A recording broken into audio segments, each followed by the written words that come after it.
L'un des plus beaux cadeaux qu'on puisse faire aux gens auxquels on tient, l'un des vraiment plus beaux cadeaux, c'est d'écouter, vraiment. On pense souvent qu'on le fait et en fait on se trompe. Écouter vraiment, en fait c'est ce que la plupart des personnes recherchent. Par exemple dans mes groupes, quand quelqu'un a eu l'espace et le temps de parler d'un sujet, et qu'après je lui demande comment cette personne se sent, ce que ça lui a fait, elle dit ça me fait du bien d'en avoir parlé et je me sens comprise. Et en fait, je suis pas sûre qu'elle soit comprise parce que même quand on a une personnalité atypique et qu'on peut sentir les choses très finement ou qu'on a une capacité de se mettre à la place des autres, soit une hyper-empathie, soit une sympathie, pour autant, est-ce qu'on peut vraiment comprendre la personne à 100%? Je suis pas certaine de ça. Et donc, quand les gens disent je me suis sentie comprise ou compris, en réalité, je crois que ce qu'il y a derrière, c'est on m'a entendu, on m'a vraiment écouté. J'ai eu l'espace et l'attention des gens qui étaient là. Et je crois que ça, c'est inestimable. Je me rends compte tout le temps, franchement, tout le temps, à quel point d'une, c'est très difficile d'écouter vraiment. Et ça vaut évidemment pour moi. Hein. Je me surprends souvent, même si je fais attention à pas être dans une écoute absolue. Et c'est très difficile d'écouter sans répondre, sans donner de conseils. Et du coup, c'est pas juste un principe philosophique, genre pour être sympa, quoi. D'un point de vue purement égoïste, ça apporte beaucoup d'être capable d'écouter, vraiment. Parce que quand on fait ça, on est dans une relation qui nourrit, on est dans une interaction qui est nourrissante. Je ne sais pas si ça vous arrive, mais je sais que c'est souvent le cas des personnes que j'accompagne. C'était quasiment tout le temps mon cas avant. Et je sais que c'est aussi le cas de personnes qui ne souffrent pas de troubles alimentaires. Mais je ne sais pas si ça vous arrive de ressentir d'avoir cette sensation des fois de passer à côté des interactions, de ne pas être là, quoi, de ne pas être présent quand vous êtes en face de quelqu'un. Et en fait, ça c'est hyper fatigant, quoi. Il y a comme une déperdition d'énergie. La relation, elle est fatigante, elle est usante quand on n'est pas vraiment connecté. D'où l'intérêt d'apprendre à écouter. Et en fait, quand on sait écouter vraiment, on est nourri par la relation. D'un point de vue purement égoïste, ça nous apporte à nous de savoir écouter. Et d'un point de vue altruiste, ça apporte aussi à l'autre. Parce qu'en fait, les gens, quand ils disent je veux être compris, en général, tout ce qu'ils demandent, c'est simplement qu'on daigne les écouter. Et du coup, alors j'ai pas la science concernant l'écoute, il y aurait plein de choses à dire, il y a des gens qui se consacrent à ce sujet, et l'un des champs de prédilection, c'est clairement la communication non violente, qui invite à écouter vraiment. Mais comment est-ce qu'on fait pour écouter vraiment ? C'est surtout, qu'est-ce qu'on ne fait pas ?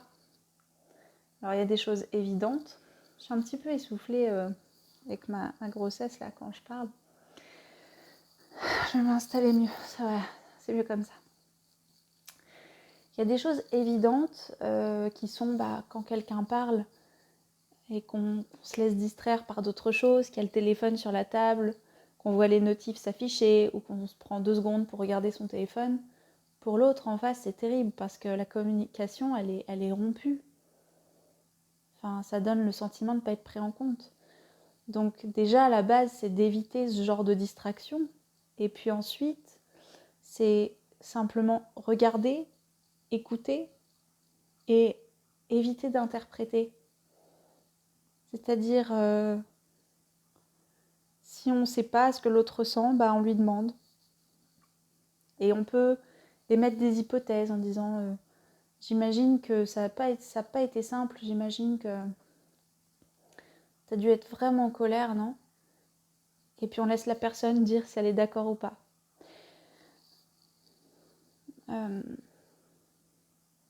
J'ai vu plusieurs cas là récemment de projection, en fait, de personnes qui pensent écouter les autres et qui le font pas du tout, qui juste se projettent complètement, projettent leur propre expérience et leur propre histoire dans ce qui se passe. Alors je vais pas vous parler des groupes parce que ça c'est trop perso, ça nous concerne nous, dans le cadre de mon accompagnement. Mais du coup je vais vous parler plutôt d'un petit truc vraiment qui m'est arrivé à moi ce matin. Pour vous montrer à quel point c'est anodin, mais à quel point ça peut couper la communication. J'ai reçu un appel de quelqu'un de ma famille qui est proche, dont je suis proche, et quand j'ai posé le téléphone, au bout de 10 minutes, Yannick me dit t'as l'air complètement saoulée. Et en fait, j'étais pas du tout saoulée parce que j'aime beaucoup cette personne et je suis vraiment contente d'avoir des nouvelles et de parler avec elle. Mais je lui ai expliqué à Yannick qu'il y a une chose qui me fatigue beaucoup, qui me pèse dans une interaction, c'est quand on fait semblant de me demander comment ça va. Et là, c'est ce qui s'est passé ce matin. Donc la personne me raconte ses trucs et tout, donc ça, à la limite, moi, j'aime bien. Et puis à un moment, elle me dit, et vous alors, comment ça va? Comment tu vas toi? Bah, je dis, ça va bien, voilà. Le boulot, un petit peu compliqué pour moi en ce moment. Et elle me dit, ah ouais, t'es stressée. Bah, je dis, non, c'est pas ça. Elle me dit, ah ok. Et en fait, c'est juste un truc débile. Mais je me suis pas du tout sentie écoutée, quoi. Je me suis dit, pourquoi tu projettes forcément cette situation? Enfin, en l'occurrence, c'est pas du tout ça que j'éprouve. J'éprouve pas du stress et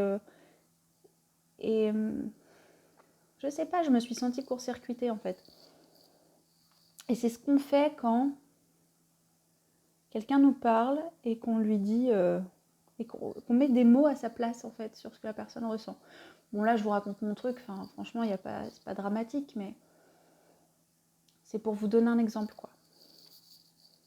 Et donc c'est comme ça quand on se fait les questions et les réponses, on n'est pas dans l'écoute. Et moi personnellement, je sais pas vous comment vous le vivez, mais je trouve ça hyper désagréable qu'on me pose les questions et qu'on n'écoute pas ce que j'ai à dire.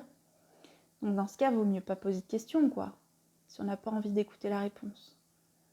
Parce que du coup, on se retrouve un peu comme un con. Voilà. Alors je sais que pour plein de gens, ça sera un sujet très très très secondaire et que beaucoup de personnes ne voient pas l'intérêt de pratiquer la vraie écoute. Mais je vous souhaite de voir l'intérêt qu'il y a derrière parce que ça rend la vie tellement plus facile, tellement plus facile. C'est clairement un des axes de travail que j'applique avec les personnes que j'accompagne. Vraiment leur apprendre à pas se projeter, pas projeter leurs croyances sur les autres, à écouter, à regarder l'autre, à être avec l'autre dans l'interaction. Mais je crois que tout le monde y trouverait énormément de bien-être. Et quand je dis ça, vous voyez, ça fait un peu perché, mais c'est assez pragmatique en fait, c'est assez égoïste. Hein, c'est même pas pour diffuser du bien-être autour de vous, c'est juste pour vous sentir mieux. Quand on arrive à se connecter à l'autre, nos interactions sont beaucoup plus légères. C'est comme si on mettait de l'huile dans les rouages, quoi. Voilà. J'avais juste envie de faire ce petit message aujourd'hui sur l'écoute, la vraie écoute. Un petit peu décousu, mais bon, on prépare pas toujours tout. Je vous souhaite une bonne soirée, à bientôt.